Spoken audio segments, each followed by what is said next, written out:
আসসালামু আলাইকুম। SR blog থেকে নিয়ে হাজির হলাম নতুন একটা ভিডিও। আশা করি সবাই ভালো আছেন। আমি আলহামদুলিল্লাহ ভালো আছি। আজকে আমরা এক জায়গাতে চলে গেছিলাম, সেটা আপনাদের সাথে শেয়ার করব।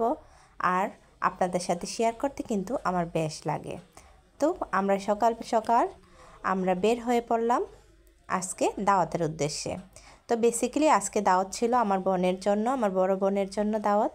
আমার বুবুর বাসা মানে আমার বড় যার বাসায় আমার বোন ফার্স্ট টাইম যাবে, তো এই জন্য দাওয়াত দিয়েছিল। তো আমরা রেডি টেডি হয়ে আমার বোনের দুই ছেলে, তার এক মেয়ে এবং আমার দুই ছেলে, আমার হাজব্যান্ড সহ, আমার বোন সহ আমরা সবাই বেরিয়ে পড়লাম। তো অবশেষে আমিও বেরিয়ে পড়লাম। তো আমরা বলতে বলতে আমরা এসেও পড়েছি। তো একজন একজন করে লিফটে উঠে ওদের বাসায় চলে গেছি। ওইখানে গেলে তো আমার ছেলেরা মানে কি বলবো প্রাণ খুঁজে পায়, কারণ এখানে সবচেয়ে প্রিয় এবং সবচেয়ে মায়ার জায়গা ওদের বাবার বাসা বা বড় মার বাসা।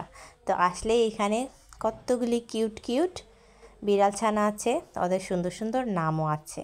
তো সবগুলির সাথে অল্প অল্প করে একটু পরিচয় করিয়ে দিলাম। আর আমার বোনের মেয়ে তো পেয়ে তো মহা খুশি, বিড়ালগুলিকে আদর করতেছে, নিয়ে যাবে, তারপরে ওর মানে কোথায় অস্থির, খালি কী করবে বিড়ালগুলি।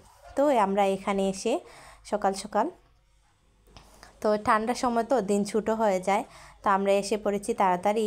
তো এসে গিয়ে দেখি আমার দিকে বুবু নাস্তা টাস্তা রেডি করে নিয়েছেন।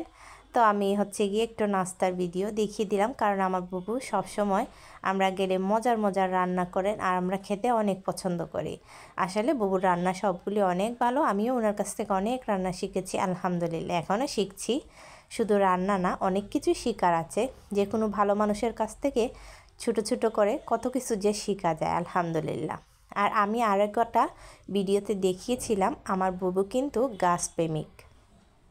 তো এই দেখুন বুবুর কিন্তু ঘরের মধ্যেও ছোটো ছোটো গাছ দিয়ে সাজানো আছে। আর আজকে আর ছাদে রাত হয়ে গেছে, সেই জন্য ছাদ বাগানটা আর দেখালাম না। তো এদিকে গিয়ে ঠান্ডার সময় তো একটু রান্না করলে আবার ঠান্ডা হয়ে যায়। তো বুবু ইলিশ, সর্ষে ইলিশ রান্না করতেছিল। তা আমি ফাঁক দিয়ে মজা করে একটু নিয়ে নিলাম, যে দেখুন আপনারা কেমন, আসলে খুবই সুস্বাদু হয়েছিল। তো এইদিকে গিয়ে এই যে একজন আসলে মোবাইলে সেরকম আসছিল, ওটা বিদেশি বিড়ালটা খুব সুন্দর, এতটা দেখতে কিউট লাগে, ভালোই লাগে। তো এদিকে বলতে বলতে বুবু গরম গরম কাবাব ভেজে নিচ্ছেন। আমাদের খাওয়ার সময় হয়ে যাচ্ছে, আমাদের রাত্রের বেসিক্যালি খাওয়ার দাওয়াত ছিল। তো এদিকে গিয়ে খাবার দাবার রেডি আলহামদুলিল্লাহ। বুবু অনেক কিছু রান্না করেছে। আমার বুবু মাঝখানে অসুস্থ ছিল, তাও কিন্তু অনেক কিছু। আর এই যে আমার বাসুরের দুইটা ছেলে, এটা আমার ফ্রেন্ডও বলা যায়।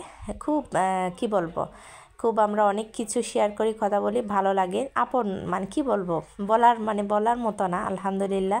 ওদের আল্লাহ নেক হায়াত দান করুক, দোয়া করি। তো এদিকে ভাই ভাই সবাই মিলে গল্প চলতেছে, ভাই বোন মিলে। তা খাওয়ার মোটামুটি রেডি, আমরা টেবিলে এসে পড়লাম। তো ফাঁক দিয়ে একটু নিয়ে নিলাম।